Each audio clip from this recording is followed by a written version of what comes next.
નથી એ તો શું છે? અધ્યારોપ. અધ્યારોપ એટલે નથી એને તમે જુઓ છો, જેમ છે રજ્જુ અને શું માનો છો? સર્પ. એ સર્પનો એક જરા જેટલો પણ સ્પર્શ રજ્જુને નથી. અથવા તો બીજું દ્રષ્ટાંત લઈએ તો તમે માનો છો કે 9મો છું, 8મો છું, 7મો છું, તું જ 10મો છું, તું જ 10મો છું. નાસિત્વમ સંસારી ઇતિ આત્માનમ એવ આવેદ. એને કારણે આત્માનું જ્ઞાન થયું. કેવા આત્માનું? પારમાર્થિક સ્વરૂપનું જ્ઞાન. હું બ્રહ્મ છું, હું પરિપૂર્ણ છું. આ અઘરું છે સ્વીકારવું. અને આપણી માન્યતા આનાથી તદ્દન વિરુદ્ધની છે, એટલે આ સ્વીકારવું અઘરું લાગે. પણ સ્ટીલ શાસ્ત્ર કહે છે તો આપણે શું આપણે શંકાનો લાભ આપીએ. જે શંકાનો આવો લાભ ના આપી શકે તો શું કે આ તો હોતા હશે, હોતું હશે. આ હૃદય તો કહે છે કે આ ન હોય, એટલે ઉડાડી દીધું. તો આ લક્ષ્મી ચાંદલો કરવા આવી, પણ શું થયું? આપણે સ્વીકાર્યું કે એટલે આનંદ. બસ આ કૃપાનું કામ અહીં પતી ગયું. આ અહીંયા આવ્યું એટલે પછી કૃપા લગભગ પતી ગઈ.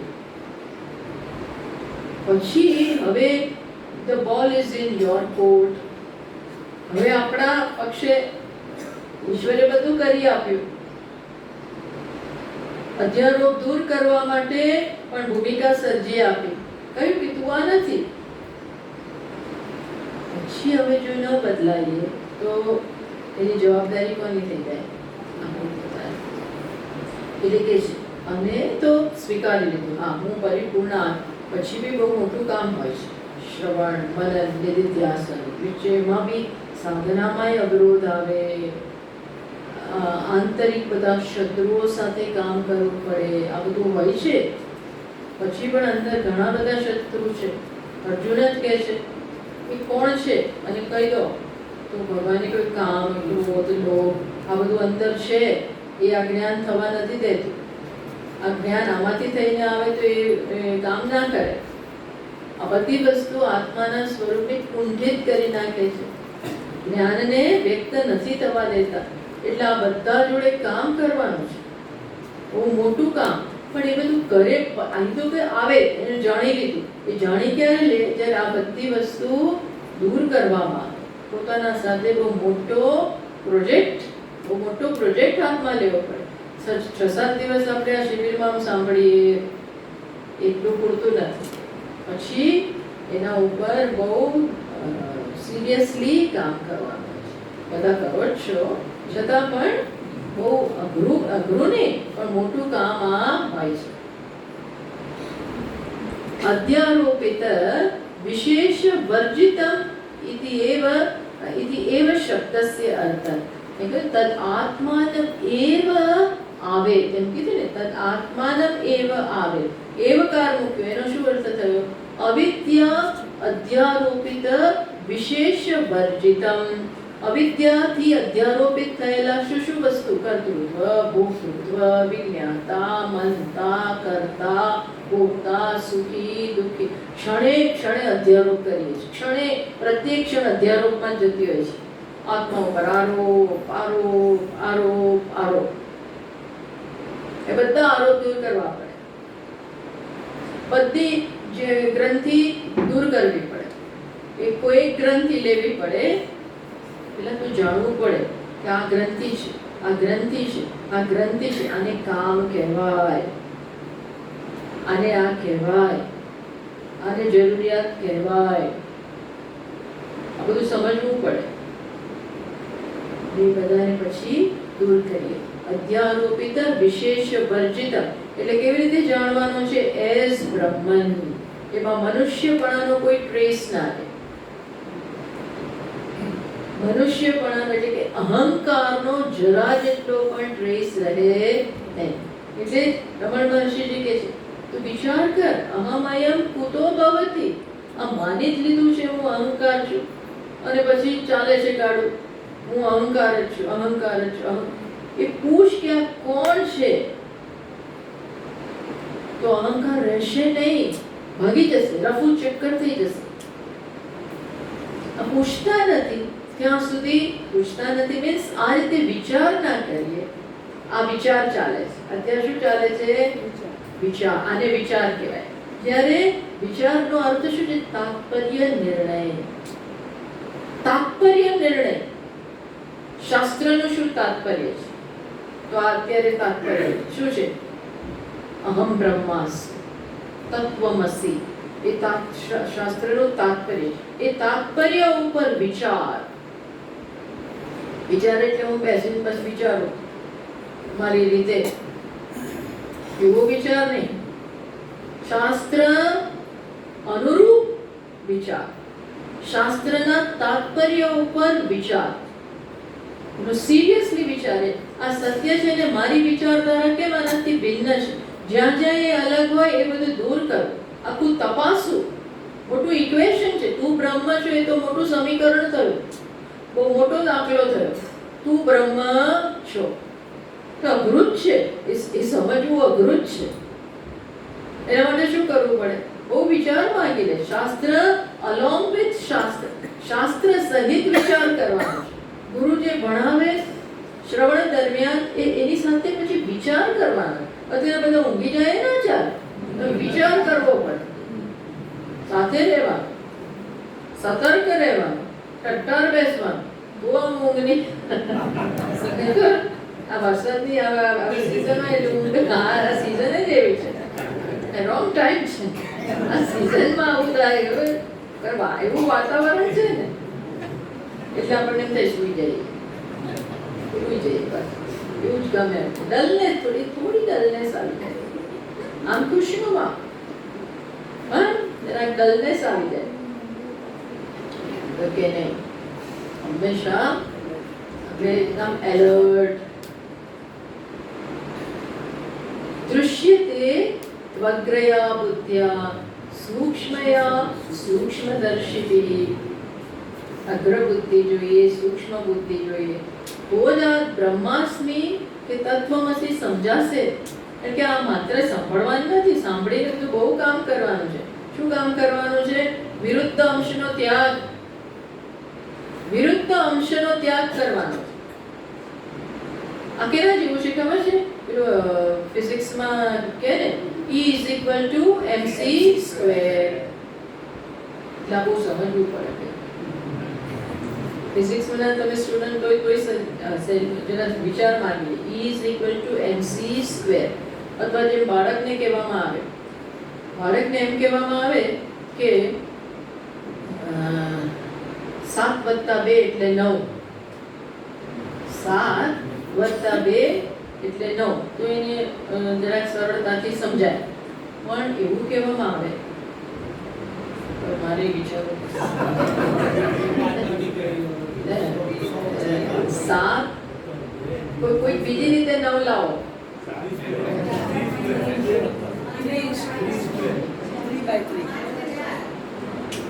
3 + 3 6. અને પછી ધારો કે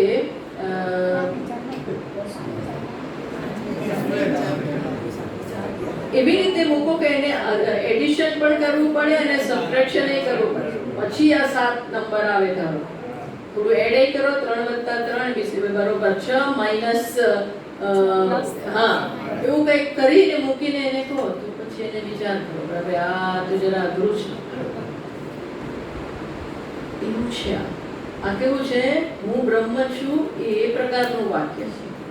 એટલે એમાં શું કરવું? મારામાંથી અબ્રહ્મનો ત્યાગ,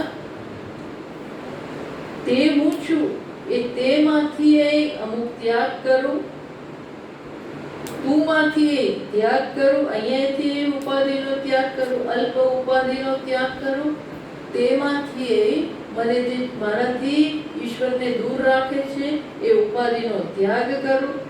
પછી સમીકરણ બંધ રહેશે. એટલે આ બધું જેમ ગુરુ ભણાવે એ પ્રકારે આપણે કરવું પડે. એક્સપેરિમેન્ટ સાથે સાથે કરતા રહેવું પડે. ત્યારે આ વસ્તુ સિદ્ધ થાય. કઈ? અહમ બ્રહ્માસ્મિ. એટલે શિષ્યએ તો જવાબ આપી દીધો અહમ બ્રહ્માસ્મિ, પણ દેટ મીન્સ કે આ બધું કામ છે. અને પછી એને પકડી રાખવાનું. એક ક્ષણે કદાચ સહેલું પડે અહમ બ્રહ્માસ્મિ, એ બ્રહ્મ તત્ કથમ એવ, તો કે છે અહમ દૃષ્ટેહે દૃષ્ટાત્મા, હું બ્રહ્મ છું. ત્યારે સ્પષ્ટ હોય છે કે શરીરને બ્રહ્મ નથી કહેતો. શરીરના બાદ મનથી વિવેકથી શરીરનો બાદ કરું છું. એટલે જ તો તૈત્તરીય ઉપનિષદ ને બીજા જુદી જુદી આપણને પ્રક્રિયા આપે છે કે શું શું કરવાનું. પંચકોશ બાદ, પંચકોશ વિવેક એટલે શું? આ પાંચે પાંચ લેયરનો, આ પાંચ જુદી જુદી આપણે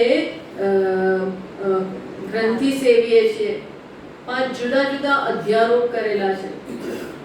આ સંગાતને કારણે સંગાતમાં શરીર છે, ઇન્દ્રિયો છે, પ્રાણ છે, મન છે, બુદ્ધિ છે. આ બધાને કારણે જુદી જુદી ગ્રંથિઓ જન્મી છે, જુદા જુદા ખ્યાલ જન્મે. શરીરને કારણે ખ્યાલ જન્મ્યો કે હું અન્નનું બનેલું શરીર છું, તો કે છે એ દૂર કરો. અન્નમય કોશ, એને અન્નમય, હું અન્નનું બનેલી વસ્તુ છું. આ શરીર એ પણ એક અવરોધ બને છે, એ પણ એક ખ્યાલ છે, દૂર કરો. પછી પ્રાણને કારણે બીજા ખ્યાલો જન્મે. કયા ખ્યાલો જન્મે? હું અશના વાળો છું, પીપાસા વાળો છું, મને ભૂખ છે, મને તરસ છે. જ્યારે શાસ્ત્ર શું કહે છે? તું અશના પીપાસાથી રહિત છો, તો એ પણ દૂર કરીએ. પછી મનના સ્તરે, મનને કારણે જુદી જુદી ગ્રંથિઓ જન્મે છે, જુદી જુદી જરૂરિયાતો જન્મે છે. કેવી જરૂર? લાગણીના સ્તરોની જરૂરિયાત જન્મે છે બીકોઝ ઓફ ધ માઇન્ડ. મનોમય કોશ એટલે શું? મનમાં જે છે, મન જે છે એની સાથે તાદાત્મ્ય. તો મનમાં લાગણી છે એટલે મારામાં એક લાગણીશીલ વ્યક્તિત્વ ઊભું થયું હોય છે અને એને હું સમર્થન આપું એટલે લાગણીઓ પણ એની તૃપ્તિ છે. ત્યારે કોની સાથે તાદાત્મ્ય છે? મન સાથે. તું એ નથી. એક પ્રાણને સાથેના તાદાત્મ્યને કારણે આપણામાં એક ક્રિયાશીલ વ્યક્તિત્વ હોય છે, એ પણ હું નથી. એક ફિઝિકલ છે, એ પણ તું નથી. પછી આવે છે બુદ્ધિને કારણે બધા ખ્યાલ. બુદ્ધિમાં છે ને અહંકાર છે, બુદ્ધિમાં કર્તૃત્વ છે, બુદ્ધિમાં પોતાના વિશે ખ્યાલો છે, ત્યાં ઈગો છે. તો ઈગોની જરૂરિયાત હોય, ઈગોની જરૂરિયાત. ભાઈ મને મારા જેવું કામ ના મળે. હવે મારા જેવું એટલે શું? કે મારા સ્ટેટસ જેવું. મારું સ્ટેટસ જુદું છે, એવું મને મળવું જોઈએ, એવું કામ મને મળતું નથી. એટલે પાછી નિરાશા. અમેરિકા લોકો જાય, અહીંયા મોટા મોટા એ હોય, તો ત્યાં એવા કામ ના મળે. શરૂઆત ત્યાંની ડિગ્રી ના હોય, ત્યાંની ડિગ્રી તમારી પાસે ના હોય, ત્યાંનું એડ્યુકેશન ના હોય, તો તમને એવા જોબ ના મળે. તો પછી કેવી જોબ લેવી પડે? હા, એટલે નાની એવી બધી જોબ લેવી પડે. તો પછી એને શું લાગે કે આ કંઈ મારું કામ છે? તો આમ તો સાચી છે, આ કંઈ મારું કામ છે. હું તો ત્યાં મોટો ઓફિસર હતો, ટેબલ પર બેસીને મારું કામ છે, આ ઊભા આવું મારું કામ નથી. તો પછી એટલે શું થાય? આ ઈગો, એ તો વાત વ્યાજબી છે, પણ આ ઈગોમાં પણ જરૂરિયાતો છે. ઈગોને પણ પોતાના વિશેના ખ્યાલ છે, એ પણ બધા અવરોધ બની જાય. ટૂંકમાં બધાનો નિષેધ, બધાનો બાદ. એવી જ રીતે હું જાગૃત નથી, હું સ્વપ્ન દ્રષ્ટા નથી, હું સુષુપ્ત. આ બધાનો બાદ એટલે કોન્સ્ટન્ટ આ બાદની પ્રક્રિયા. નહીં. ત્યારે આ જ્ઞાન થાય. શું થાય? અહમ એટલે એને કહે છે અહમ દૃષ્ટે હે દૃષ્ટા. કેવી રીતે એને જ્ઞાન થયું? આ શરીર, હું આ દ્રષ્ટિનો દ્રષ્ટા છું. એટલે ચક્ષુની જે દ્રષ્ટિ છે એનો પણ હું શું છું? દ્રષ્ટા. ટૂંકમાં ચક્ષુ જુએ છે, એનો પણ હું શું છું? સાક્ષી. અહમ દૃષ્ટેહે દૃષ્ટા આત્મા. આ દ્રષ્ટિ જે જુએ છે એનો પણ હું સાક્ષી છું. એ આત્મા હું છું. આને આત્માનું જ્ઞાન કહેવાય. બસ એ બ્રહ્મ હું છું.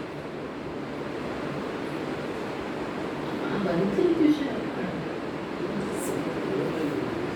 અમારે કેવી રીતે ટાઈમ જોવો? પછી બધા મારો વાંક 6:26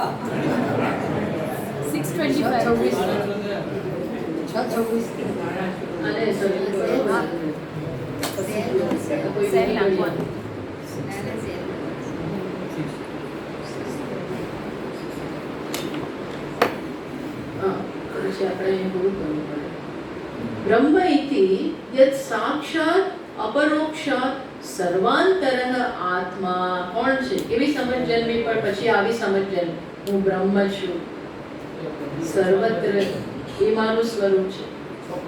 કેવો છે? પાછું છે બધે, પણ જણાય છે કે હું અહીં છે સર્વત્ર. આપણે જાણીએ છીએ ક્યાં? બુદ્ધિને કારણે હું છું. એ રીતે સાક્ષાત અપરોક્ષાત. મારી અને બ્રહ્મ વચ્ચે કોઈ વ્યવધાન નથી. વચ્ચે કોઈ વસ્તુ આવતી. બીજી બધી વસ્તુ છે ને, આ બધું વસ્તુ જોવા માટે ઇન્દ્રિય જોઈએ, કાને જોવા માટે ચક્ષુર ઇન્દ્રિય જોઈએ, બીજી વસ્તુ અનુભવવા માટે મન જોઈએ, બુદ્ધિ જોઈએ. આત્મા માટે કશું હોય, મન હોય તો જ જાણી શકાય એવું નથી. હા, પહેલા મનથી જ્ઞાન જોઈએ, પણ પછી કોઈ વચ્ચે વ્યવધાન જ નથી. એટલે જેને શું કહેવાય છે? અપરોક્ષ. અપરોક્ષ એટલે જ્યાં જેને જાણવા માટે ઇન્દ્રિયોની જરૂર નથી, મનની જરૂર નથી. એ તો સાક્ષાત અહમ રૂપે હંમેશા વિદ્યમાન છે. યત સાક્ષાત અપરોક્ષાત સર્વાંતરઃ આત્મા. વળી કેવો છે? અશનાયાદિ અતીત. અશના, ભૂખ, તરસ, આ બધાથી પણ જે પર છે એવો આત્મા. ન ઇતિ અસ્થૂલમ. આ બધા પ્રખ્યાત શાસ્ત્રોના શબ્દો છે, એને અહીંયા કોટ કરે છે. અસ્થૂલમ, અણુ, ઇતિ એવમ આદિ લક્ષણ. જે સ્થૂળ પણ નથી, પતલો પણ નથી, જાડો પણ નથી, નાનોય નથી, મોટોય નથી, અંદર નથી, બહાર નથી, બધે બસ આવો જે આત્મા છે, તદેવ અહમ અસ્મિ. એ જ હું છું. ન અન્યઃ સંસારી. હું સંસારી નથી, હું આ છું. હું સંસારી નથી. બસ આવી રીતે આ જ્ઞાનને કારણે તસ્માત એવં વિજ્ઞાનાત. આવું જ્ઞાન થયું માટે તદ બ્રહ્મ સર્વમ અભવત. એટલે હવે મારી સમજ, મારા વિશેની સમજ શું છે? હું કોણ છું? બ્રહ્મ. એ બ્રહ્મ એક શરીર નથી. એટલે જ્યારે મારા વિશેની સમજ બદલાય ત્યારે બધા વિશેની પણ મારી સમજ બદલાય. બધા એમ કહેતા હોય છે કે હું મને બ્રહ્મ છું, એ તો ખબર પડી ગઈ, પણ બીજું બધું બ્રહ્મ છે એ નથી ખબર પડતી. તો એ પ્રશ્ન ઘણાને જન્મતો હોય છે, પણ હું બ્રહ્મ છું એ મને ખબર પડે તો બીજું બધું બ્રહ્મ થઈ જ ગયું. કારણ કે બ્રહ્મ એટલે જ સર્વત્ર, જેને કોઈ બાઉન્ડ્રી નથી, જે ક્યાંય નથી એવું નથી. એટલે જ્યારે હું મારા વિશેનો ખ્યાલ બદલાય એની સાથે બીજાનો પણ ખ્યાલ બદલાઈ જાય. આ ન બદલાયો હોય તો આપણા મનમાં પ્રશ્ન થાય કે સર્વ બ્રહ્મ એટલે કેવી રીતે? ધેટ મીન્સ હું બ્રહ્મ છું એનો ખ્યાલ હજી સમજ સ્પષ્ટ નથી થયો. હું એટલે હવે કયો ખ્યાલ આવે? આ ઉપાધિ સાથે એને કોઈ કનેક્શન નથી. હું હવે તત્વ છું, અને તત્વ ક્યાં નથી? તત્વ જ બધું છે. એટલે જેવું આ જ્ઞાન બ્રહ્મની સમજ સ્પષ્ટ થાય એટલે સર્વમ અભવત, એ સર્વ બની જાય છે. પછી હવે આગળ કહેશે, આ તો જ્ઞાનનું વાક્ય થયું. પછી હવે અનુભવ વાક્ય, કે કોઈનો અનુભવ છે. આ વાત તો કરી તમે, આ તો શ્રુતિ, પણ હવે સાથે અનુભવ વાક્ય એટલે કોઈએ અનુભવ કરેલું છે, એટલે હવે આપણને વામદેવજીનું વાક્ય કહે, ભાઈ મારો અનુભવ છે, પોતે જાહેર કરે છે મારો આ અનુભવ છે. એ કાલે આપણે ઓમ પૂર્ણમદ પૂર્ણમિદં પૂર્ણાત પૂર્ણમુદચ્યતે પૂર્ણસ્ય પૂર્ણમાદાય પૂર્ણમેવાવશિષ્યતે. ઓમ શાંતિ શાંતિ શાંતિ. શંકરં શંકરાચાર્યં કેશવં બાદરાયણં सूत्रभाष्यकृतौ वन्दे भगवन्तौ पुनः पुनः. ईश्वरो गुरुरात्मेति मूर्तिभेदविभागिने व्योमवद्व्याप्तदेहाय दक्षिणामूर्तये नमः. ॐ शान्ति शान्ति शान्तिः. हरि ओम.